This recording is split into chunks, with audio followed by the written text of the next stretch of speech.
Hey, 2 coffees. Even someone with a low education can make coffee, right?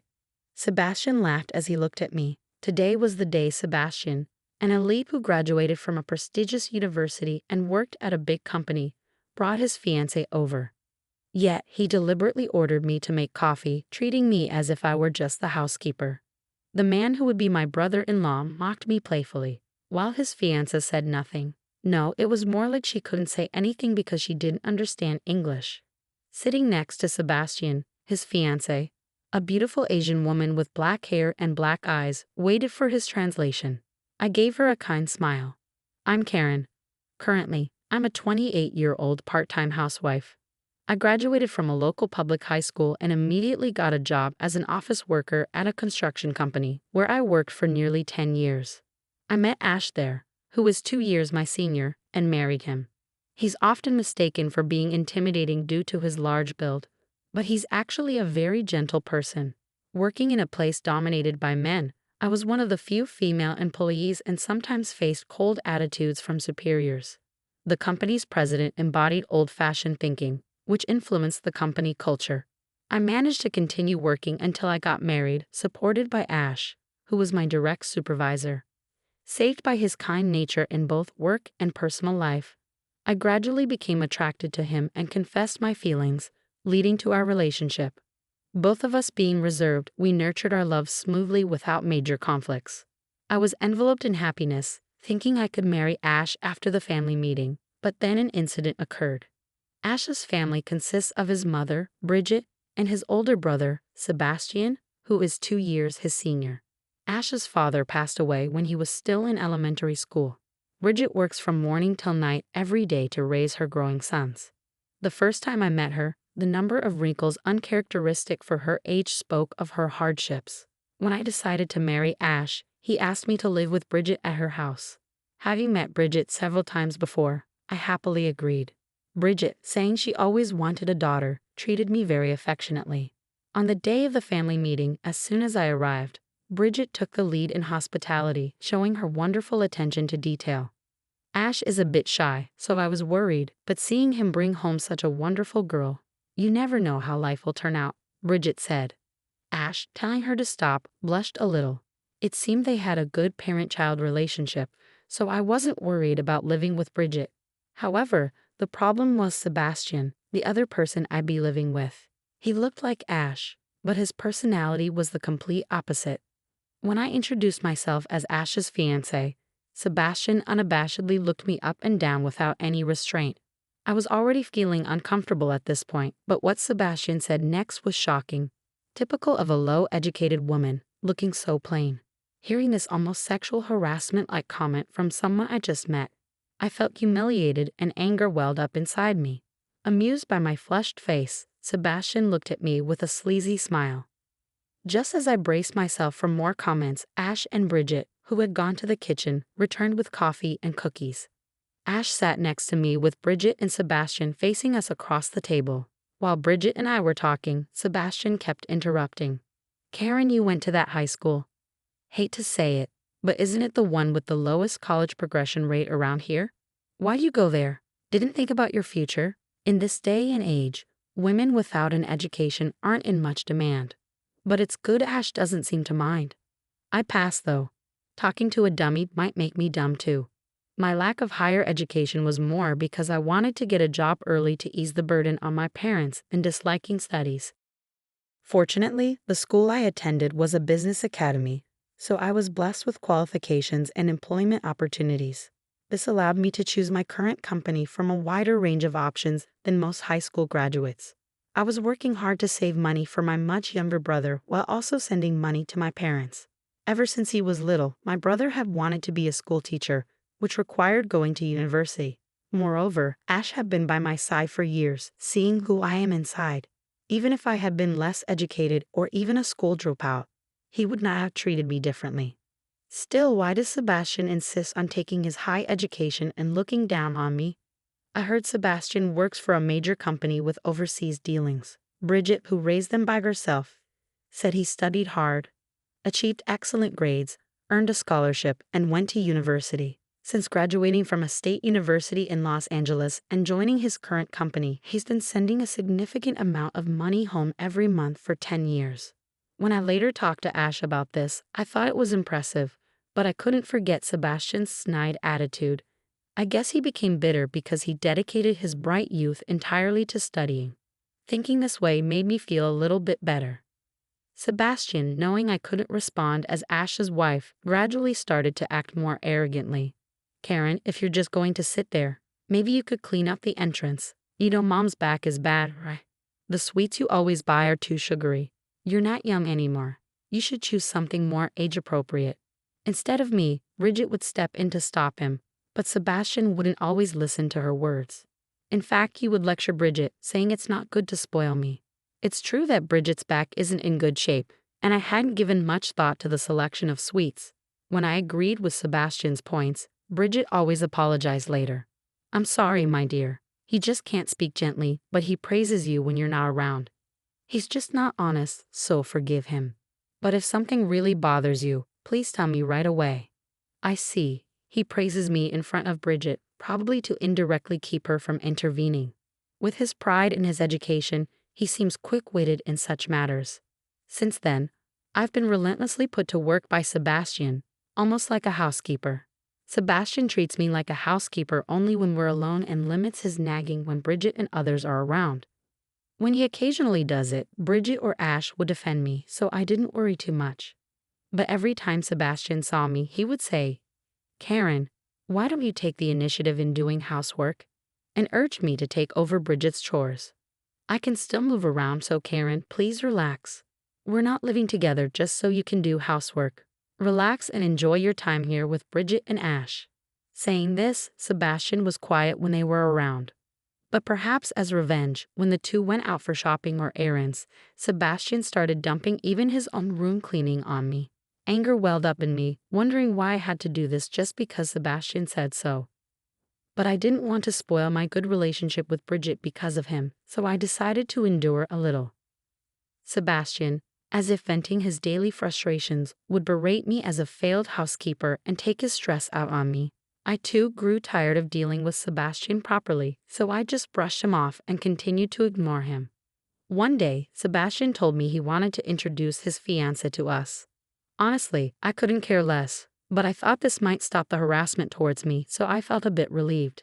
Generally, I'm busy with work and house chores on weekdays, so when Sebastian told Ash and me to take time off for this, it felt ominous.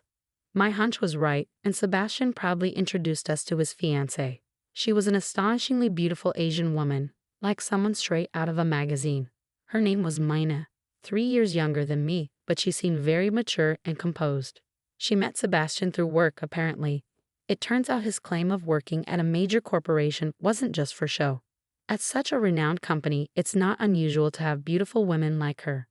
What surprised me was that Sebastian could speak a decent amount of Chinese. I was amazed that he, barely able to handle English with people, had the words to charm an Asian beauty. Mina was polite and kind. She could speak simple English, so I enjoyed talking with her. Then Sebastian interrupted again. Mina, this is my brother's wife. I often take care of her, but we're not getting along right now. She's become bitter because she believes her education is inferior to mine. Can you handle her maturely? But I doubt you'll have to deal with her as much in the future, Sebastian said. Bridget and Ash looked surprised, but I barely managed to catch his insults. Sebastian's childishness, indirectly telling Mina that I wasn't worth associating with, made me angry. However, I didn't want to upset Mina by responding poorly, so I stayed quiet. Then, taking advantage of Mina's incomplete English comprehension, he said, Karen, try greeting in Chinese. You're my sister-in-law after all. Show us something good despite your low education. Ash and Bridget were angered by this and told him to retract his statement. Seeing this as a challenge from Sebastian, I stopped Ash and the others. Ignoring Sebastian's mocking look, I began speaking to Mina in Chinese. Mina, surprised by my Chinese, responded with a happy expression. Sebastian was taken aback by her reaction, looking pathetic and speechless. However, as Mina listened to me, her expression grew stern, and she started glaring at Sebastian, who panicked. What are you saying? Are you talking bad about me? No, Not at all. I was just sharing what I know about you, Sebastian. Even after our conversation ended, Mina kept glaring at Sebastian. When he tried to calm her down with a hand gesture, she forcefully brushed it off. She seemed really angry. Hey Karen, you can speak Chinese? Ash asked, looking surprised. I explained that I had once worked part-time as a guide for foreign tourists when I had just started my job. The income was low, so I secretly took on this work through a friend's introduction to help with living expenses. The company implemented a no side jobs policy right after the tourist season ended, so it's understandable that Ash didn't know. Who would have thought that experience would come in handy here? Hey, the words you used, they weren't proper, were they? Sebastian suddenly blurted out something nonsensical, so I reluctantly decided to respond. Why do you think they were improper? Because you're using non-existent words. Don't confuse Mina with your nonsense. Sebastian, if Mina was confused, our conversation wouldn't have been successful. I chose words that she would commonly use, and it seemed to work. Sebastian probably referred to the slang or abbreviated terms as non-existent. The Chinese he usually uses is a more rigid version used in the business world, not common in everyday conversation. It must have been unfamiliar to him, but to say they don't exist. Could it be Sebastian had always been speaking to Mina in a businesslike tone? When I looked at Mina, thinking this, she just smiled awkwardly and shrugged. However, her expression quickly turned to anger, and she started glaring at Sebastian. Sebastian, perhaps feeling the pressure, clicked his tongue at me, his face turning red. He crossed his arms in a clearly angered manner, looking down on me. What did you tell Mina anyway? Oh, I just told her that you have a main girlfriend besides her, and she's being used as a mistress. What? Sebastian's face turned pale as he started to panic. I accidentally found proof of Sebastian's affair when I was ordered to clean his room. While organizing his messy self-help books and work files on the bookshelf, I found an album that seemed handmade by a woman, with pictures of the two together. Although I hated Sebastian, I thought it wasn't right to pry into someone's private life. But since he ordered me to clean his room, it was inevitable. More importantly, the album's cover prominently displayed a photo of the two kissing on what seemed like a Ferris wheel, suggesting he had no intention of hiding it. The woman in the photo definitely didn't have black hair like Mina and was likely American.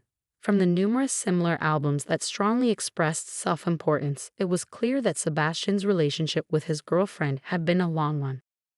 Despite having a close girlfriend, it was a mystery why Sebastian chose someone as wonderful as Mina for an affair. He probably wanted to be admired for having an Asian beauty as his fiancée. He would have been exposed if it were only in front of Bridget and Ash. But it was a mistake to even summon me, whom he despised. Thanks to my detailed explanation of Sebastian's rotten character, including that he already had a girlfriend, Mina realized she was likely just a decorative fiancée and that Sebastian was a sinister person who bullied his sister-in-law in secret. Mina stood up and furiously confronted Sebastian. Her intimidating presence frightened him, but it seemed he didn't quite understand her fluent Chinese. Panicked by the exposure of his affair, Sebastian pathetically clung to Mina, but she brushed off his hand and left. After Mina left, Sebastian grabbed me by the collar. "How dare you? Did you enjoy your little revenge?" he shouted. Ash and the others wouldn't stand by silently, and Sebastian was quickly restrained. "No matter what high status you think you have, you've gone too far in belittling women. You're no longer my son, even if you're family, and insulting Karen in front of others is insane.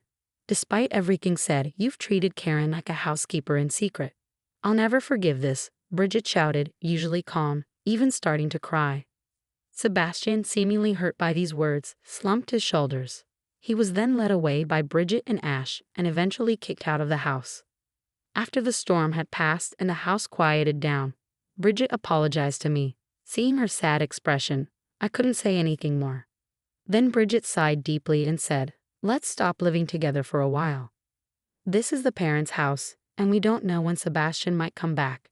After this incident, he might hold a grudge against Karen, which is dangerous." She then covered her face with both hands. As Bridget predicted, Sebastian started to ambush me, shouting and trying to force his way into the house. Consulting the police didn't help much. They said it was natural for a family member who was suddenly kicked out to try to return. Ash and I had to quickly look for a new place and hurriedly packed up and left the house. Months later, when our life started to settle down, I received a call from Bridget. It was about Sebastian's behavior after that incident. Since Ash and I moved out in an escape-like manner, Sebastian, who stopped visiting Bridget's house, apparently fell into serious trouble. It turns out Mayna was the daughter of the president of a major client of the company where Sebastian worked. Learning that his daughter had been two-timed by an ordinary employee, the president was furious and cut off all business with Sebastian's company. Sebastian was demoted to a regular employee as a result, and the news of his affair spread within the company, leading to his main girlfriend breaking up with him. Exposed to curious and somewhat sympathetic glances and now being ordered around by former subordinates, Sebastian, with his prideful nature, couldn't bear it and resigned soon after. Leveraging his modest Chinese skills, he found a new job but again faced conflict taking orders from employees nearly a decade younger, leading to his dismissal from there too. In just a few months, he repeated resignations and job changes for such reasons, and his arrogant attitude didn't help. Even at the job center, he insulted the staff with terrible words, making himself unwelcome. Eventually, struggling financially, Sebastian asked Bridget if he could return home, but she firmly refused. "I drove him away with a stick," Bridget exclaimed over the phone, making me laugh. For a while, he waited outside Bridget's house but soon disappeared. Apparently, he exaggerated his education and career to appeal to women with financial stability and moved in with them, leading a parasitic lifestyle. Increasingly showing no intention to work, he lived off these women, often causing trouble by cheating when they were not around. Why someone as unattractive and terrible as Sebastian attracted women is a mystery, but he might appeal to a certain type. Ash, appalled by this episode, has apparently not been in contact with Sebastian. Pretending not to know might be for the best. On the other hand, thankfully, Minna took a liking to me and we became friends. Due to work and home commitments, she's seldom in America, but we often have remote calls. Minna appreciated my Chinese language skills and said it's a waste for someone as conversational as you not to use it. She introduced me to interpreter jobs through her connections. I needed to restudy and relearn business Chinese, but as I always liked the language, it wasn't a burden. Now I'm enjoying my work, utilizing my strengths more than in my part-time job, and living fulfilling days. In an unexpected way, Sebastian indirectly carved a new path in my life, so maybe in a way, I should be thankful to him.